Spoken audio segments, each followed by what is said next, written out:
Welcome to our channel Finaxiom Script for BlackBerry Movie, Part 1 of 4.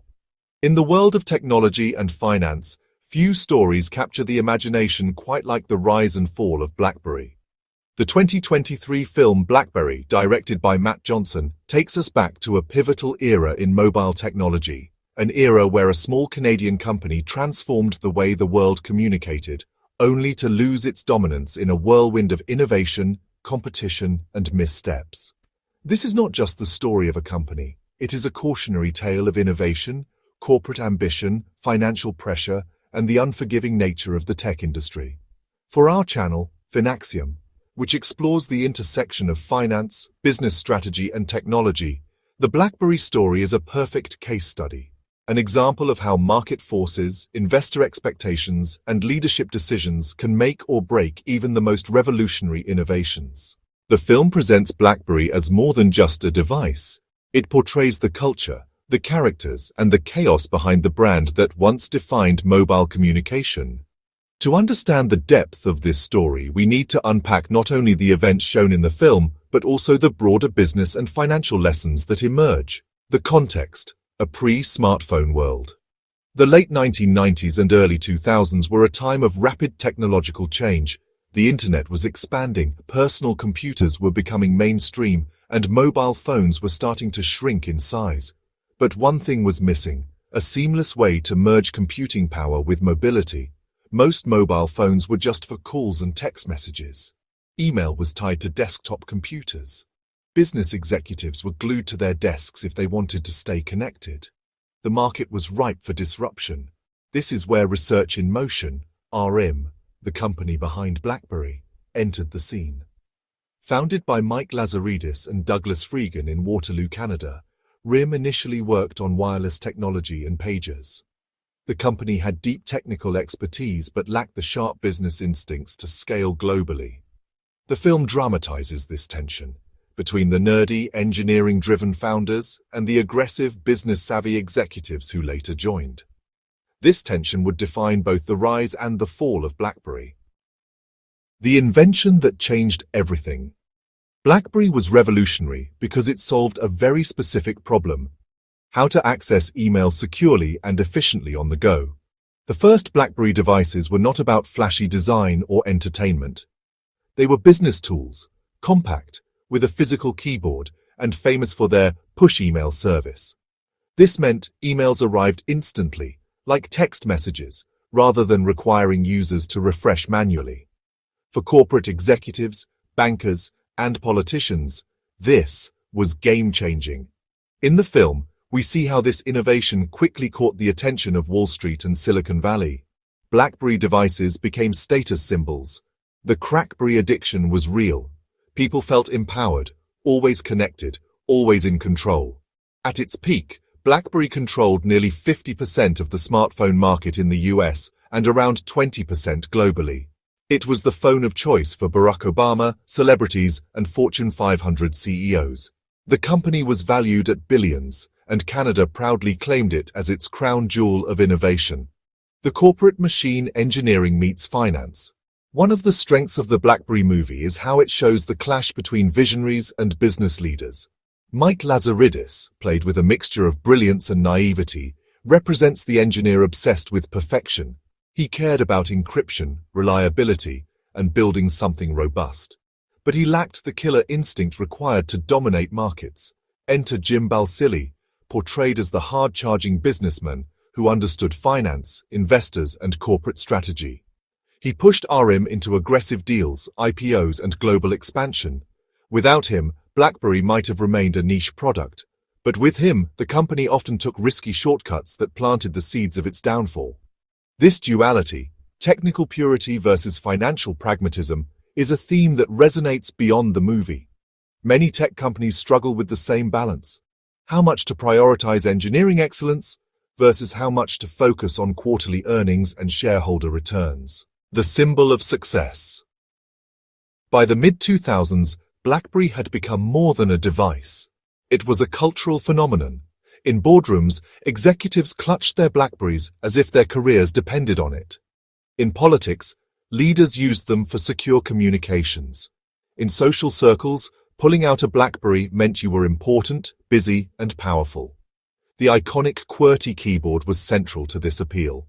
Unlike the clunky keypads of other phones, the BlackBerry keyboard made typing fast and efficient. It was tactile, reliable, and addictive.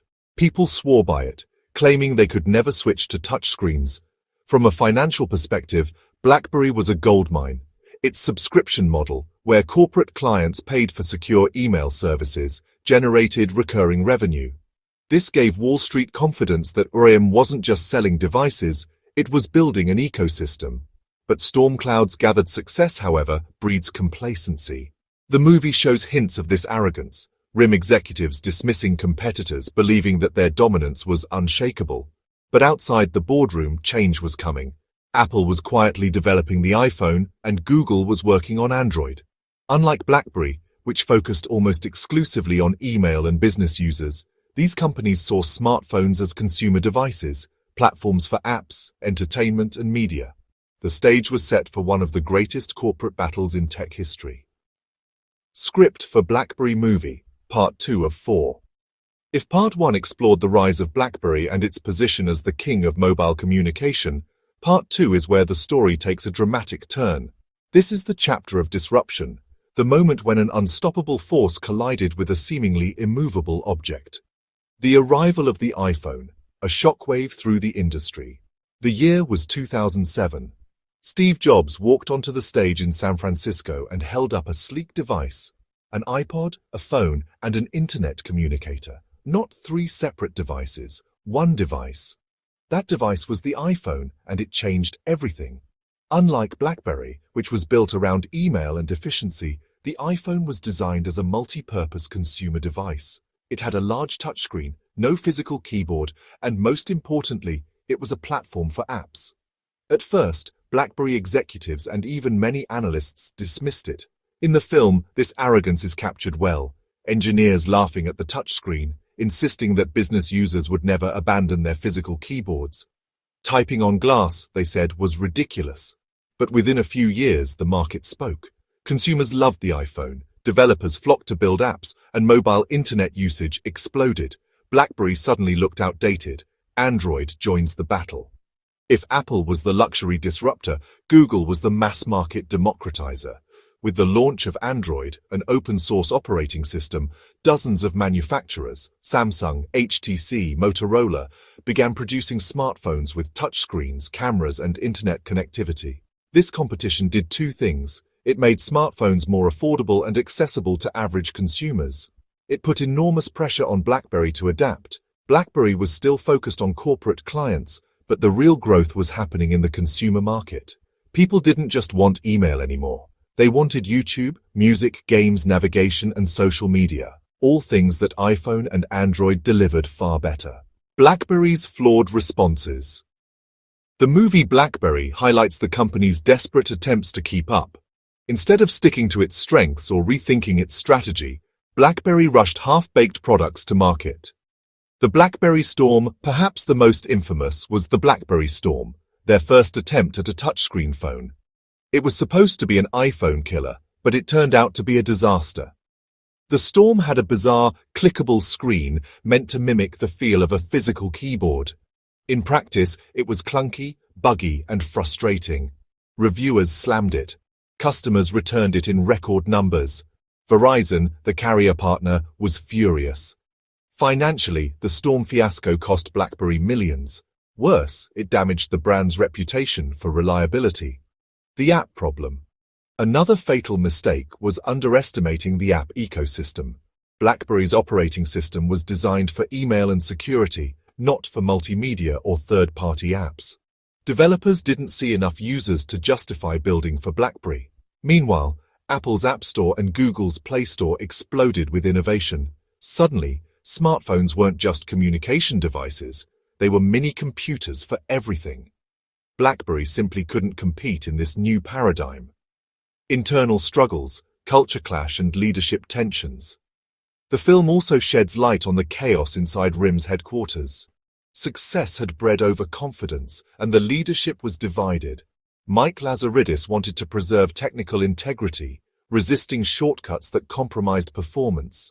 Jim Balsillie was focused on rapid growth, revenue targets, and investor expectations. Engineers were stretched thin, forced to deliver rushed products, while the competition surged ahead. This clash created a toxic culture of blame, panic, and unrealistic deadlines. Instead of innovating, the company was firefighting. From a finance perspective, this is a classic example of misaligned incentives. When leadership focuses too heavily on short-term stock performance, it often undermines long-term innovation. Financial decline begins. By the early 2010s, the warning signs were clear. BlackBerry's market share was collapsing. From nearly 50% in the US, it fell below 10% within a few years. The stock price, once over $230 per share at its peak in 2008, plummeted to single digits. Revenue growth stalled, and profitability shrank as RIM poured money into failed products. Investors began losing confidence. Analysts who once hailed BlackBerry as a tech giant started predicting its demise. The irony is striking. A company that once disrupted the mobile industry was now being disrupted itself. The human side, crackberry addiction, fades beyond the financials. There was a cultural shift.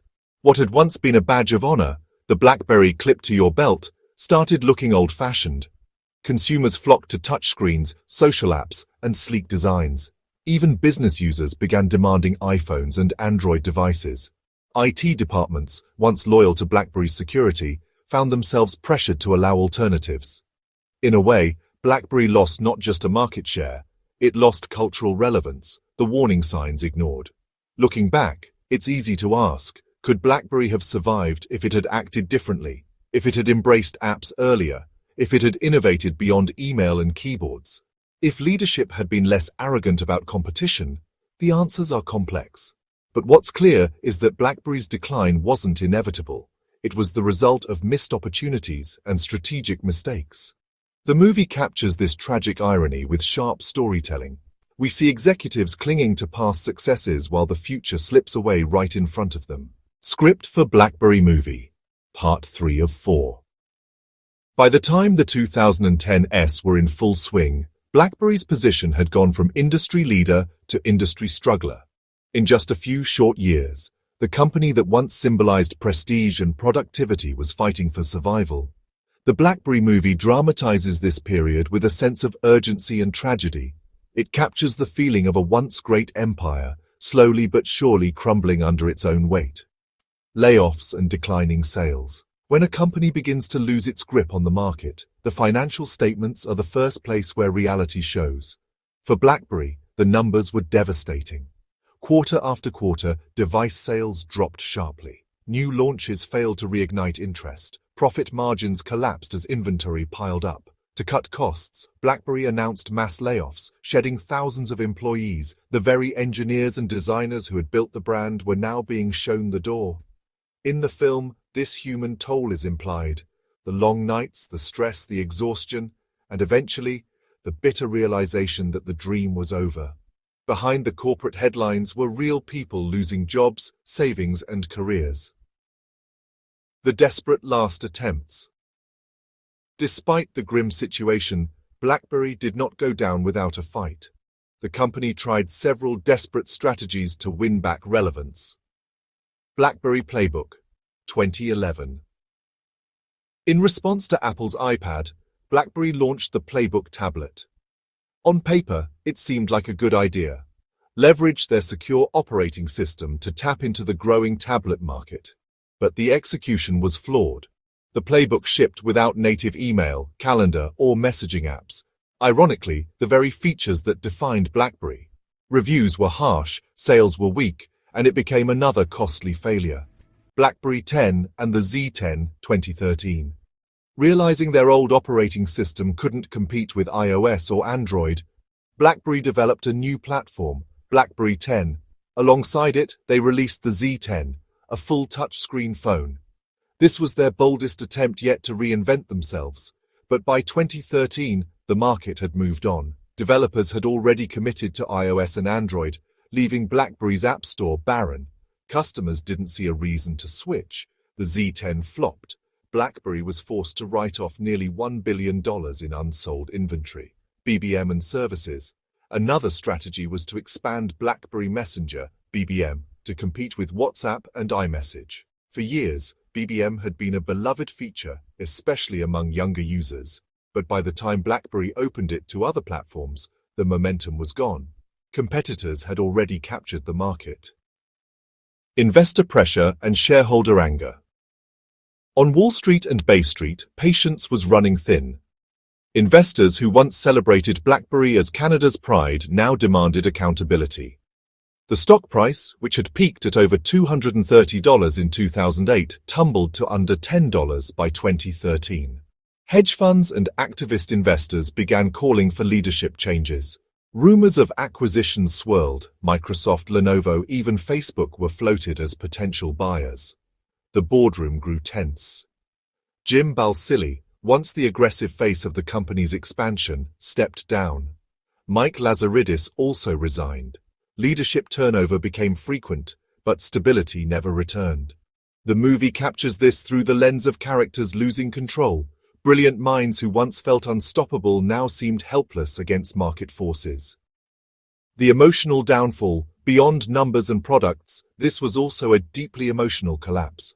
BlackBerry had been more than a company. It had been a source of national pride for Canada.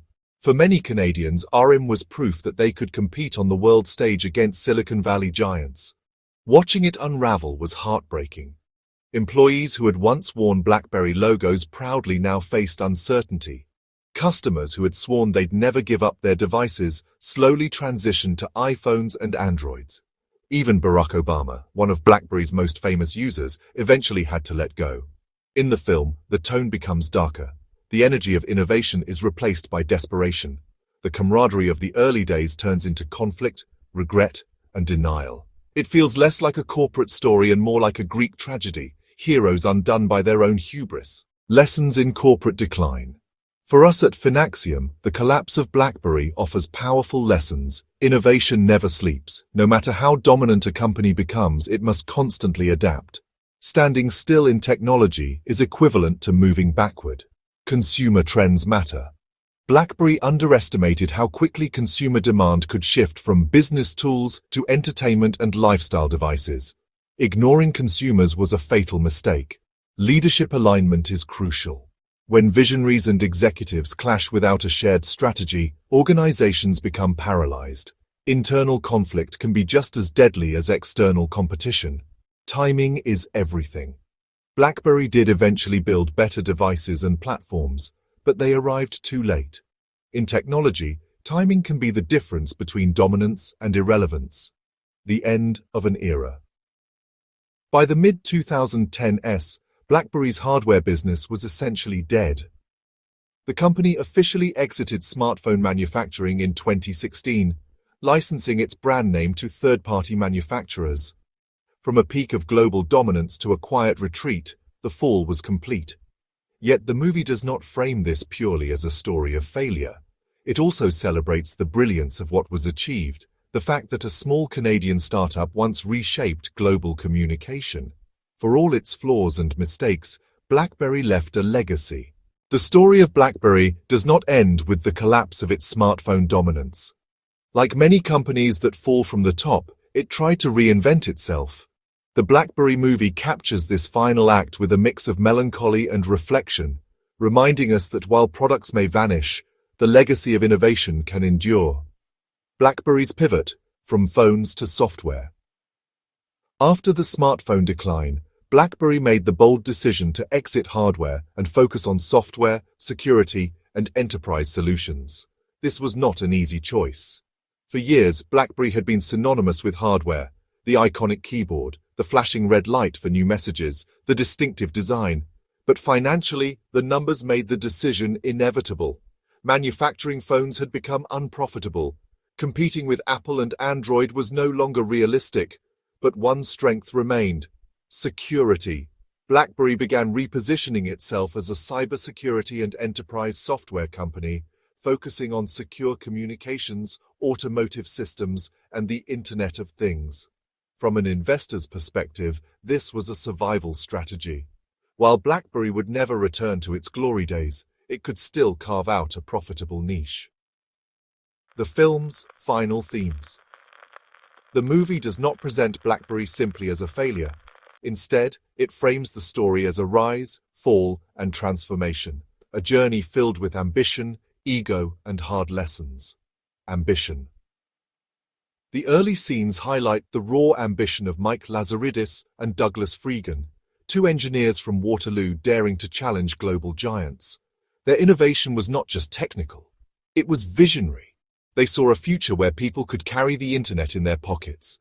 That ambition built an empire, ego. But ambition turned into arrogance. The refusal to adapt to touchscreens, the dismissal of consumer demand, and the underestimation of competition were all rooted in ego. In the film, this is captured through boardroom fights, shouting matches, and the stubborn refusal to admit mistakes. Ego blinded the company to reality. Legacy. In the end, what remains is the legacy. BlackBerry showed the world what mobile communication could be. It paved the way for iPhones, Androids, and everything that followed. As the credits roll, the audience is left with a bittersweet realization. Sometimes the first to innovate are not the ones who ultimately win. Key scenes that resonate several moments in the movie capture this journey with unforgettable drama. The iPhone dismissal, executives laughing at the touchscreen, only to realize years later that it was the future. The storm disaster. The boardroom panic as returns piled up, symbolizing the loss of control. The layoff announcements, tense, emotional scenes showing how corporate decline devastates employees, not just stock charts. The boardroom meltdown, where Balsilie's aggressive tactics clash with Lazaridis's cautious perfectionism, leading to irreparable rifts. The quiet end, the sense of inevitability as BlackBerry transitions away from hardware, closing the chapter on its most iconic product. These dramatized scenes make the film more than just a business case study. They give it a human dimension, where ambition, fear, and pride collide. Broader financial and strategic lessons. For investors, entrepreneurs, and business leaders, the BlackBerry story is a treasure trove of lessons. First mover advantage isn't forever. BlackBerry pioneered mobile email, but being first didn't guarantee long-term dominance. Competitors who adapt faster often overtake pioneers. Disruption can come overnight. The iPhone's launch in 2007 was a single event, yet it triggered a seismic shift that BlackBerry could never recover from. Market disruption often feels sudden, even when the warning signs are visible. Balance between vision and execution. Lazaridis's obsession with technical excellence and Balsilie's obsession with growth both had merit. But without alignment, the company was torn apart by internal conflict. Consumer behavior drives markets. BlackBerry thought business clients would remain its core forever. In reality, consumers drove the smartphone revolution, and businesses followed. Ignoring consumer trends proved fatal. Adaptation requires sacrifice. Reinvention often means letting go of what made you successful. BlackBerry clung to its keyboard identity for too long, while Apple embraced bold change with the touchscreen. Why the BlackBerry story still matters. Even though BlackBerry is no longer a smartphone giant, its story remains relevant today. For entrepreneurs, it shows that small startups can challenge global players and reshape industries. For investors, it's a reminder that no stock, no matter how dominant, is immune to disruption. For policymakers, it demonstrates the importance of nurturing innovation ecosystems outside Silicon Valley. Waterloo, Canada became a global hub because of BlackBerry. For consumers, it's a nostalgic reminder of how quickly technology evolves. The device once considered indispensable is now a relic of the past. Conclusion: a legacy of innovation and a warning of hubris. The BlackBerry movie is more than entertainment. It is a mirror held up to the tech world. It reflects both the brilliance of human creativity and the fragility of corporate empires. BlackBerry's story is not unique. We've seen similar arcs with Nokia, Kodak, and even MySpace. Yet each time the pattern is the same. Success breeds complacency, competition brings disruption, and only those who adapt survive. For Finaxiom, this tale is exactly why we analyze the intersection of finance, strategy, and technology. The rise and fall of BlackBerry teaches us that numbers on a balance sheet only tell part of the story. Behind them are leaders, decisions, and cultural forces that shape destiny. In the end, BlackBerry changed the world, and even though its phones are gone, its legacy endures in every smartphone we carry today.